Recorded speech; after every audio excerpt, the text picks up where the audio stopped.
योग क्रांति परिवार के YouTube चैनल पर आप सभी का स्वागत है। हमेशा की तरह एक बार पुनः मैं आप सभी के सामने लेकर उपस्थित हुआ हूँ योग का एक नया वीडियो। लेकिन शुरुआत करने से पहले आप सभी से कहना चाहूँगा कि यदि आपने अभी तक हमारा चैनल सब्सक्राइब नहीं किया है तब आप सब्सक्राइब कर लें, साथ ही साथ लाइक करें, शेयर करें, कमेंट्स करें। हमारे YouTube चैनल पर दिसंबर 2019 ऑनलाइन जो पेपर हुए थे वो हमने अपडेट कर दिए हैं, आप चाहें तो देख सकते हैं। ईसा वास्तुनिषद प्रश्न संग्रह भी आप देख सकते हैं। आज हम बात करने जा रहे हैं कठोपनिषद प्रश्न संग्रह की, जिसका नाम हमने स्मार्ट फैक्ट भी रखा है क्योंकि एक ही लाइन में प्रश्न और उत्तर होते हैं। आज कुछ चेंजेस हमारे वीडियो में आपको दिख सकते हैं, जिसके लिए मैं क्षमा चाहता हूँ। अभी तक हम चाइनीज़ ऐप डियो रिकॉर्डर के माध्यम से वीडियो बनाते थे, जो कि सही नहीं है। हमें चाइनीज़ ऐप का प्रयोग नहीं करना चाहिए था, लेकिन हमारे पास विकल्प भी नहीं था। लेकिन अब हमारे पास विकल्प आ गया है, तो हम नए ऐप के माध्यम से वीडियो बना रहे हैं। लेकिन नए ऐप में हो सकता है आवाज़ क्लियर ना आए, या हो सकता है स्क्रीन साफ ना दिखाई दे। कुछ छोटे छोटे चेंजेस आपको लग सकते हैं, जिसके लिए मैं क्षमा चाहता हूं। चलिए देख लेते हैं आज का पहला प्रश्न। कठोपनिषद कृष्ण यजुर्वेद की कट शाखा के अंतर्गत आता है, इसलिए इसका नाम कठोपनिषद पड़ा।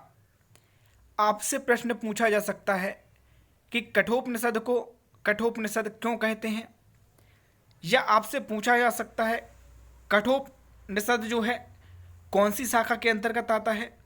तो आपको ध्यान रखना है कठोपनिषद कृष्ण यजुर्वेद शाखा के अंतर्गत आता है, और इसका नाम क्यों कठोपनिषद पढ़ा वो भी आपको मालूम होना चाहिए। यहाँ पर मैंने दोनों प्रश्न एक साथ बताए हुए हैं।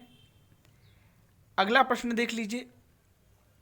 कठोपनिषद में नचिकेता और यम के संवाद के रूप में ईश्वर के स्वरूप का वर्णन किया गया है। आपसे प्रश्न यह भी पूछा जा सकता है कि कठोपनिषद में किन दो व्यक्तियों के बीच में संवाद है, या किन के बीच में संवाद है। तब आपको बताना पड़ेगा कि नचिकेत और यम के बीच का संवाद है। अगला प्रश्न देख लेते हैं। कठोपनिषद में कुल 2 अध्याय हैं और प्रत्येक में 3-3 बल्ली हैं। प्रश्न आपसे पूछा जा सकता है कि कठोपनिषद में कुल कितने अध्याय हैं। तो आपको बोलना है कि 2 अध्याय है। आपसे यह भी प्रश्न पूछा जा सकता है कि प्रत्येक अध्याय में कितनी बल्ली हैं। तो आपको बताना पड़ेगा प्रत्येक में 3-3 बल्ली हैं। बहुत ही इम्पोर्टेंट यह प्रश्न है।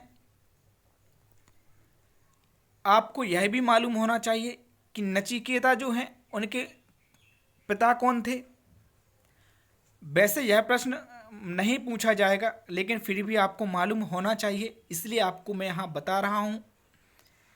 यह नहीं कह सकते प्रश्न कौन सा आ सकता है कौन सा नहीं आ सकता, इसलिए हम डिटेल में भी आपको बताते हैं, और ऑब्जेक्टिव टाइप नहीं बताते कि आपका समय बर्बाद हो। सीधे एक लाइन में प्रश्न और उत्तर बताते हैं। तो नचिकेता के पिता का नाम वाचस्व ऋषि है। अगला प्रश्न, यह एक कहानी है। इस कहानी को भी मैंने यहाँ पर डाल दिया है, क्योंकि आपको कहानी मालूम होना चाहिए कि कठोपनिषद जो है बीच का संवाद तो है, लेकिन वो संवाद कैसे हुआ। ये एक कहानी है, इसको आप याद रखिएगा। और कहानी बड़ी प्यारी है कि नचिकेता के पिता जो थे, मैंने आपको भी बताया था, वाचस्प ऋषि जो थे उनके पिता थे। उन्होंने एक यज्ञ किया, और यज्ञ के बाद में अपनी गौशाला से बूढ़ी गायें जो थीं, जो किसी काम की नहीं होती हैं, बूढ़ी गायें होती हैं, वह उन्होंने, क्योंकि कहते हैं कि पंडितों को दान देना चाहिए, तो वह बूढ़ी गायें जो थीं किसी काम की नहीं थीं, पंडितों को वो दान देने लगे। उन बूढ़ी गायों को जो किसी काम की नहीं थी पंडितों को दान देने लगे। तो नचिकेता ने अपने पिता से पूछा, और एक बार नहीं बार बार पूछा कि मुझे किसको दान में दोगे, क्योंकि वह भी उस समय कोई काम का नहीं था, मतलब कोई वर्क नहीं करता था। तब उन्होंने पूछा, मुझे किसको दान में दोगे? तब पिता ने कहा, मैं तुम्हें यम को दान में दे दूंगा। वो उन्होंने गुस्से में बोला था। इसके बाद जो है नचिकेत यम की खोज में निकल पड़े थे। तो आपको यह कहानी याद होना चाहिए। अगला प्रश्न देख लीजिए। नचिकेता ने 3 दिन तक यम की खोज की, इसलिए यम ने नचिकेता को 3 वर मांगने को कहा। आपसे प्रश्न पूछा जा सकता है, नचिकेता ने कितने दिनों तक यम की खोज की? आपको बताना पड़ेगा 3 दिन तक। या आपसे यह भी पूछा जा सकता है कि यम ने नचिकेता को कितने वर मांगने के लिए कहा? तब आपको बताना पड़ेगा कि 3 वर मांगने को कहा। और 3 वर मांगने के लिए क्यों कहा? क्योंकि उन्होंने यम की खोज 3 दिनों तक की थी। यह आपका अभिकथन और तर्क के रूप में भी प्रश्न आ सकता है। मैं अभिकथन और तर्क जो है कुछ दिन बाद बताऊंगा कैसे आते हैं, जब मेरे सारे नोट्स तैयार हो जाएंगे। चलिए अगला देख लेते हैं। नचिकेता ने पहला वर मांगा कि मेरे पिता मुझे माफ कर दें। यह प्रश्न भी आपसे पूछा जा सकता है। कैसे पूछेंगे? कि नचिकेता ने पहला वर क्या मांगा? किससे? यम से। और किसके अनुसार? कठोपनिषद के अनुसार। तब आपको बताना पड़ेगा कि उन्होंने पहला वर मांगा कि मेरे पिताजी जो हैं मुझे माफ कर दें। याद रखिएगा ये प्रश्न। अगला प्रश्न और इसका उत्तर दोनों चीजें। नचिकेता ने दूसरा वर स्वर्ग प्राप्त करने वाली अग्नि का ज्ञान मांगा। यह भी आपसे पूछा जा सकता है कि नचिकेता ने दूसरा वर क्या मांगा? तो आपको याद होना चाहिए, स्वर्ग प्राप्त कराने वाली अग्नि का ज्ञान मांगा था। ऐसी अग्नि का ज्ञान जो स्वर्ग की प्राप्ति कराती है। दूसरे वर्ग के जवाब में यम ने 3 ऋण उतारने को कहा, मातृ ऋण, पितृ ऋण और गुरु का ऋण। दूसरे वर्ग के जवाब में यम ने कहा था कि यदि आप स्वर्ग प्राप्त करने वाली अग्नि का ज्ञान चाहते हैं तो आपको क्या करना है? 3 ऋण उतारना है। मातृ ऋण मतलब माता का ऋण, पितृ ऋण अर्थात पिता का ऋण और गुरु का ऋण। 10वां प्रश्न। तीसरे वर्ग में नचिकेता ने मृत्यु क्या है, मृत्यु के बाद क्या होता है, यह पूछा था।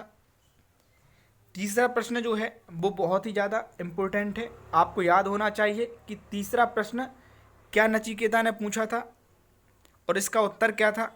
ये सारी चीज़ें आपको मालूम होना चाहिए। तो तीसरा प्रश्न था कि मृत्यु क्या है और मृत्यु के बाद क्या होता है।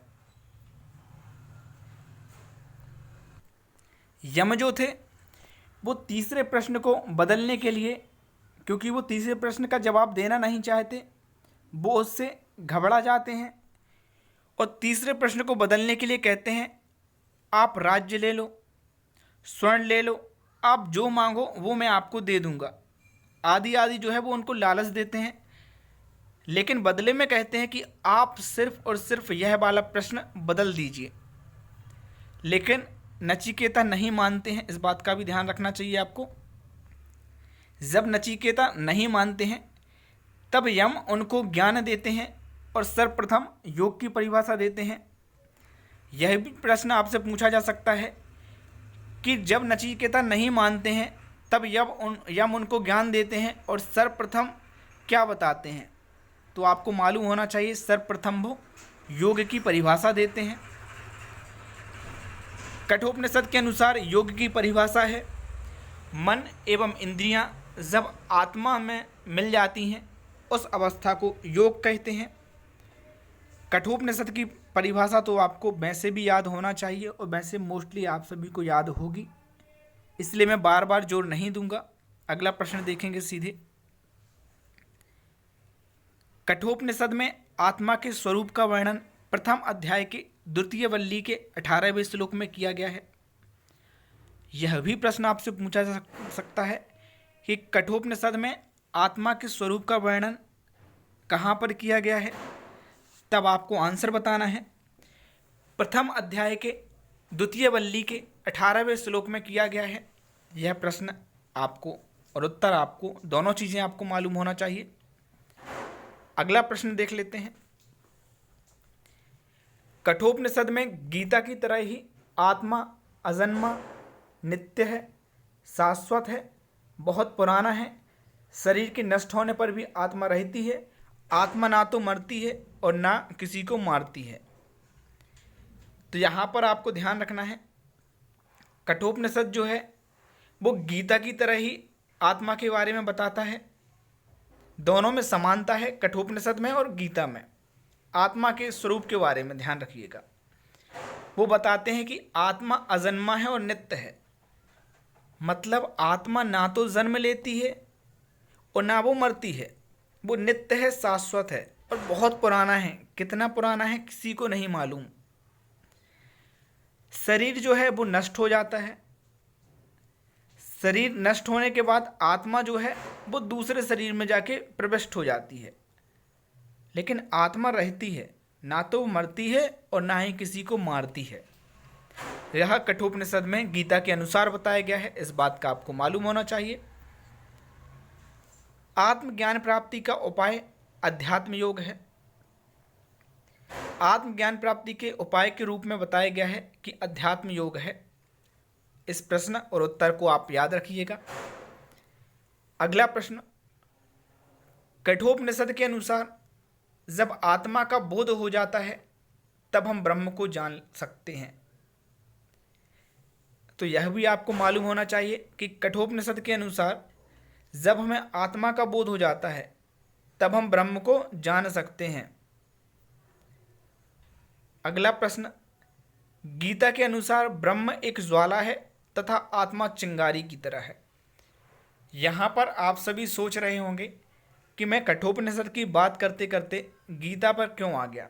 तो ध्यान रखिएगा, यहाँ भी मैंने कहा है कि गीता में और कठोपनिषद में बहुत सारी समानता है, इसलिए यहाँ पर मैंने गीता के बारे में एक प्रश्न डाला है। एक एंट्रेंस एग्जाम में पूछा गया था, इसलिए मैंने इसको यहाँ पर डाल दिया है, देख लीजिएगा। अगला प्रश्न, कठोपनिषद के अनुसार इंद्रियों को वश में करने से मन वश में होगा और मन को वश में करने से आत्मा निर्मल होती है। यदि आपको यहाँ पर पढ़ने में प्रॉब्लम हो रही है और यदि आप चाहते हैं कि यूजीसी नेट के नोट्स जो हैं आपको पीडीएफ में मिल जाएं, तब आप ले सकते हैं और एग्ज़ाम के एक दिन पहले आप आराम से रिवाइज़ कर सकते हैं, क्योंकि पीडीएफ के नोट्स आपके पास रहेंगे। वीडियो में कई बार लंबा हो जाता है, आपको बदलना पड़ता है, आपको आगे बढ़ाना पड़ता है, बहुत सारी प्रॉब्लम आपके साथ होती हैं। तो आप क्विक नोट्स जो हैं ले सकते हैं, क्यों मतलब आप जल्दी जल्दी आप उसको देख सकते हैं। सिर्फ और सिर्फ 10 रुपये में एक उपनिषद हम आपको अवेलेबल करा रहे हैं। उपनिषद के अलावा जो भी नोट्स हैं सारा हम एक टॉपिक के 10 रुपये से ले रहे हैं, ध्यान रखिएगा। और नहीं लेना चाहते तो ऐसे भी आप तैयारी कर सकते हैं, कोई प्रॉब्लम नहीं। तो यहाँ पर कहा गया है कि यदि हमारी जो इंद्रियां हैं,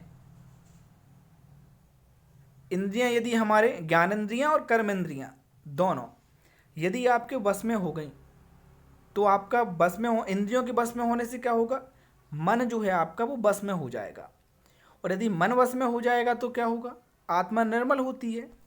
इस बात का भी आप ध्यान रखिएगा। कठोपनिषद के अनुसार जब पांचों इंद्रियां मन के सहित स्थिर हो जाती हैं और बुद्धि भी चेष्टा रहित हो जाती है, तो उस अवस्था को परम गति कहा गया है। कठोपनिषद के अनुसार जो 5 इंद्रियों की हमने बात की और साथ में मन भी, गीता में तो मन को भी छठी इंद्रिय कह दिया है, लेकिन यहाँ पर छठी इंद्रिय नहीं कहा है। जो आपकी 5 इंद्रियां हैं वो और आपका मन स्थिर हो जाते हैं और बुद्धि भी जो है वो चेष्टा रहित हो जाती है, तो उस अवस्था को क्या कहा जाता है, परम गति कहा जाता है। यहाँ पर अब आपको प्रश्न के आंसर जो है नीचे कमेंट बॉक्स में लिखना है। बहुत सारे लोग या हम कहें बहुत सारे योग साधक इसको सॉल्व करने से बचते हैं, अपने आंसर देने से बचते हैं। उनको लगता है कि हमने सिर्फ जल्दी जल्दी देख लिया, याद नहीं होगा, गलत कर दिया तो हमारी बेइज्जती हो जाएगी, अच्छा नहीं लगेगा। तो भाई ये नहीं सोचना चाहिए, हमें अपनी तैयारी करनी है तो जवाब आपको देना चाहिए, गलत हो सही हो। यदि आपको आ रहा होता तो आप वीडियो क्यों सुन रहे होते, और नहीं आ रहा है इसलिए हम सीख रहे हैं, सीधी सी बात है। तो हमें घबराना नहीं चाहिए, आंसर देने का प्रयास करना चाहिए, और सारे प्रश्न जो हैं यहीं पर तो बताए गए हैं, आपकी तैयारी भी हो जाएगी। चलिए, जो देना चाहते हैं, तैयारी करना चाहें वो कर सकते हैं। चलिए शुरुआत करते हैं। कठोपनिषद के अनुसार योग की परिभाषा है, ए मन एवं इंद्रियां जब आत्मा से मिल जाते हैं उस अवस्था को योग कहते हैं। बी योगः समाधि, सी योगः कर्मसु कौशलम, डी इनमें से कोई नहीं। सही आंसर आपको बताना है क्या है। अगला प्रश्न, यम ने नचिकेत से कितने वर मांगने को कहा? ए 1, बी 3, सी 2, डी इच्छानुसार। इच्छानुसार का मतलब जितने वर मांगना चाहते हो मांग लो, यम ने ये कहा। यहाँ पर सही आंसर आपको बताना है, अभी मैंने आपको समझाया है। अगला प्रश्न, नचिकेत ने पहला वर क्या मांगा? ए पिता मुझे माफ कर दें, बी ऋण उतारने को कहा, सी मृत्यु क्या है, डी इनमें से कोई नहीं। पहला वर क्या मांगा नचिकेत ने, ये आपको बताना है। अगर आप पीडीएफ प्राप्त करना चाहते हैं तब हमारे व्हाट्सएप नंबर पर आप मैसेज कर सकते हैं। अभी के लिए बस इतना ही, धन्यवाद।